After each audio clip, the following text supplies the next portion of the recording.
welcome back to Cityline. With me, I have somebody who gets the huge congratulations from the whole city. I'm talking about the new executive director of Oasis Youth Center. Please join me in welcoming Mr. Matthew Wilson. Hello there, Mr. Matthew. Hi, I'm glad to be joining you. I think this is our first time on here, so thanks for having me. And you're more than welcome. And I gotta say, the dimples are amazing.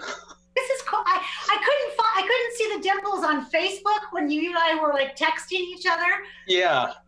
Wow, you have award-winning dimples. Well, thank you. Which that is not the reason why you are the executive director, but it doesn't hurt, does it? No. Matthew, for our audience that perhaps does not know about Oasis, what would you tell them? Well, despite everything that's going on, it's our 35th anniversary, which is exciting. So we were founded in 1985. Yeah, so we've been in the community a long time. We serve about 900 youth in a year. So half of them come from Tacoma, which is exciting to be on here because hopefully we can continue to reach out to youth. And then the rest come from surrounding Pierce County and some other, neighboring counties. We really want to create a safe space for youth to connect, learn, and thrive. That's really at the heart of what we do. At the center, we offer resources like advocating on a youth's behalf if they're struggling in a setting like maybe at school, or there's some kind of legal issue that's going on, maybe a custody thing. And one of the things that I'm fond of personally is our leadership program, which is our youth council. I started out as a youth and I was part of the youth council. So it's a great program. And then we also have therapy vouchers for youth. So if they can't afford a therapy session, we can connect them with either an LGBT therapist or someone who's worked with LGBTQ youth for a while. And then we help them with other things like employment. But you basically give them a safe place, don't you? Yeah, it's hard to find that out in the world, even all the progress that we've made. So yeah, it's a special little place. They get to be themselves. Someone once said, being LGBTQ is the boring part about you when you're at Oasis. Everybody else wants to talk about it outside the world. So I want to read something that is on your website because I think it perfectly encapsulates what Oasis Youth Center is about. And it says, we transform the lives of queer youth by creating a safe place to learn, connect, and thrive. We envision a world in which queer youth are valued in the community as strong, creative leaders. I don't know what more you can say than that. That is incredible. Yeah. Matthew, what is your history with Oasis? So I started way back in 1997 as a youth. So that's obviously giving away some stuff around my age. But then in 2010, I had the opportunities for college to do an internship. And yeah, I've been here ever since and had the chance to, with many people know Seth Kirby, work with him. He was a mentor of mine. And then in April, I was appointed the new executive director. So it's been a journey. And it's such an honor to be a part of a program that has such a large impact on our, society. Absolutely. So your main office is downtown Tacoma when operating normally. Now you have 2 satellite locations. Is that correct? Yeah. So about 2 years ago, we started a satellite location out in Key Peninsula at the Key Peninsula Civic Center. And one of the reasons we chose that location is transportation is really difficult out there. So we thought, well, let's go to them and do that. So that's been going ever since. And then last fall, we opened a second site in Lakewood at St. Mary's Episcopal Church. And I'm really excited. In all my years at Oasis, we've always just had one main location, and now we're reaching out to youth. Obviously, the world's changed. So in normal, original life, we have 2 additional sites. I love that. Well, obviously, you're meeting a need that is there right now. So, speaking of now, how is Oasis dealing with COVID-19? It's tough.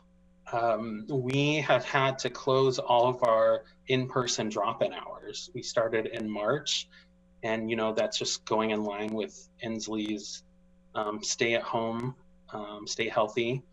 And so, it's been super tough. It's not something that we've ever experienced before. And we still see the need for connection for our youth. I mean, it's in our mission. So we made a pretty quick pivot to having online programming. Excellent. So how have the youth been responding to this? Because even though, you could say, well, they're all digital natives and they all love that. Sure. But nothing replaces the intimacy of sitting down with a group of friends in a conversation couch circle that you're all used to. So how are they adjusting to it? Yeah, I totally agree with you. One thing that we've done for all of our 35 years is get together, like you said, in a couch-like circle and talk about our lives. And, what's the high, what's the low going on? And that was quite of an adjustment for us. But thank goodness for Zoom, just like we're talking to now.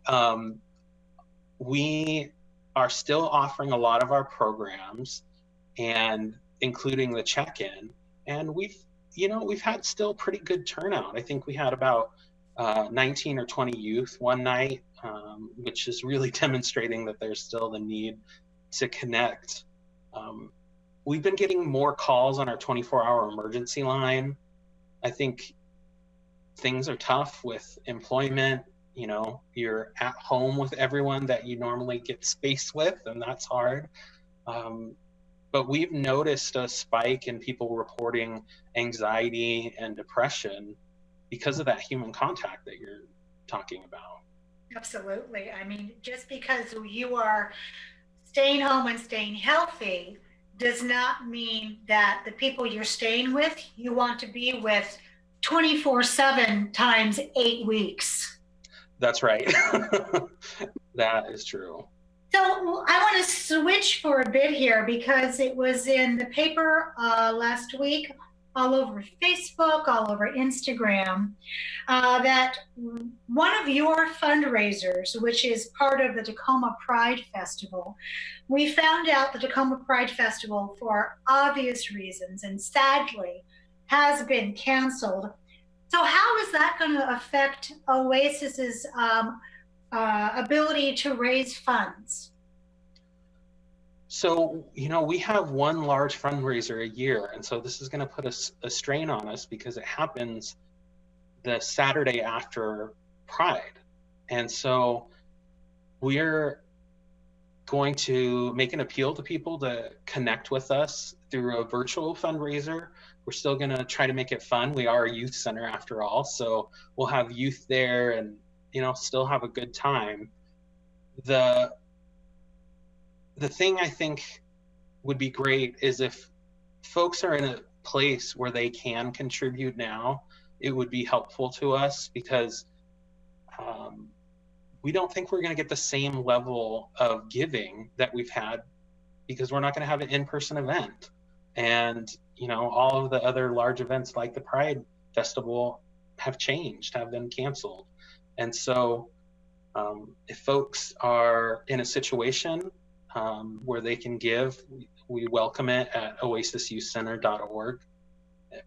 yeah, it would help us during this tough time. That's right. So any amount is little or as much. And I just had Miriam Barnett on, and she was talking about small monthly payments that are like the latte factor, but really go a long way for sustainability. Is that an option for Oasis? Yeah, folks can give monthly or quarterly. We have a lot of different options. When someone does a monthly gift, it really helps us predict what our funds are going to be like longer term. And so if that's within your means, we would greatly appreciate, a monthly recurring donation. And also it can be a smaller gift, like you were saying, that is spread out over time. Exactly, exactly. So Matthew, what are your plans for reopening when Governor Inslee says, okay, this is the phase we're in now, and the opening of Oasis can legally happen? What will happen? Well, Oasis is fiscally sponsored with the Pierce County AIDS Foundation. And so we take stewardship of our community's health really seriously. So even if things open back up as normal, quote, we're going to have to take a different, slower approach.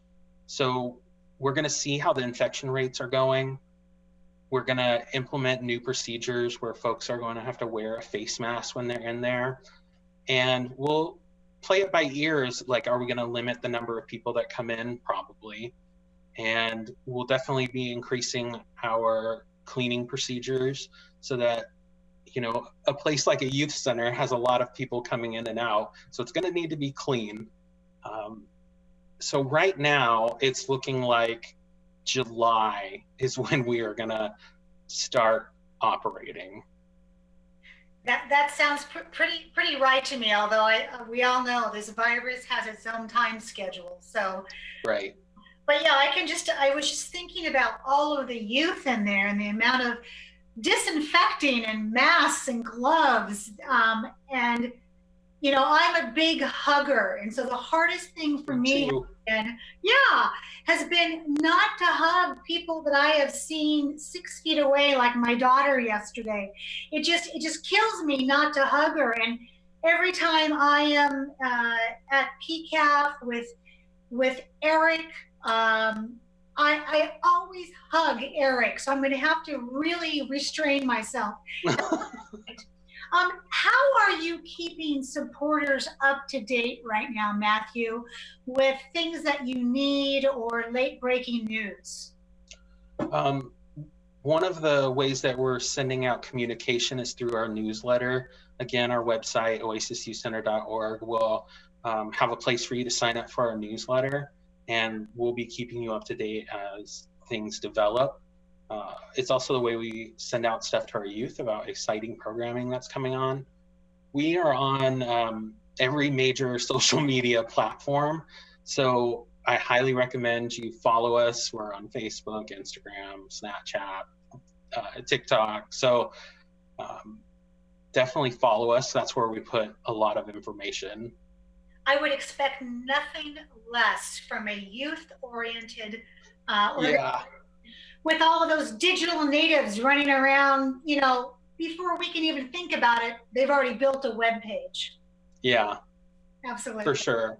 And yeah, some of our youth don't know how to use email. That's an older thing for them. And so we have to find ways to stay current and keep connecting with them. And that's why we're on social media. Absolutely. Last question for you, my dear. It's so obvious in our beautiful city that nobody does anything alone. And it truly does take a village. I'm always having that conversation with Troy Christensen of the Rainbow Center, which you are closely, in contact with. Who do you need to thank before we say goodbye for all of the amazing closeness and the programming and everything that makes Oasis just sparkle? Well, a lot of people. Our youth, first of all, for persevering through this, staying connected with each other. Our youth council has stepped up and been an integral part of us adapting. Our contributors have continued to step in. We've had the staff. I cannot say enough good things about our staff. They have been working so hard, even though our in-person stuff has closed. With the Pierce County Connected Fund that's through Greater Tacoma Community Foundation and United Way, we were a recipient of one of their grants. And in order to help our youth, we've been giving out tablets to youth so they have access to our online programming. And we've also been delivering gift cards for those that need essential items and groceries, because it's tough. And our staff have still continued to do that. And with that support of GTCF and United Way, our staff have really shown a passion and love for the work. And I just appreciate them so much. Well, like attracts like, and now they have a fabulous executive director who grew up in that organization. So, yeah. Matthew, as soon as we get back into the studio, I need to have you on the big white comfy couch. Okay. And I would love to have some of your team also to talk about the future and how TV Tacoma can support you in that. So congratulations, my dear. And thank you. I will continue to follow all of the amazing things that you are doing as you lead Oasis. Thank you. It's always nice to talk with you. You're so uplifting and positive. So thanks for connecting. Well, you're more than welcome, my dear. Well, that wraps up another great segment of Cityline from my kitchen. It is always truly a pleasure and a privilege to talk with you. Please, during these times, be careful, be safe, socially distance, but please do not emotionally disconnect. We are all much stronger when we're in this together. So reach out to your family and friends and stay connected. And when you're done, I'll be waiting for you right here in my kitchen on Cityline. Take care.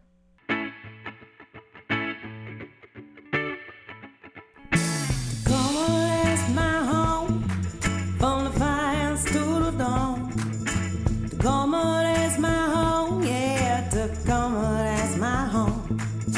Tacoma, that's my home, place I call my own. Tacoma, that's my home, yeah, Tacoma, that's my home. Oh, you're from Seattle, oh, you're from LA, oh, you're from Chicago, but Tacoma's where you'll stay. Oh, you're from Seattle, Chicago, but Tacoma's where you'll stay, yeah. Tacoma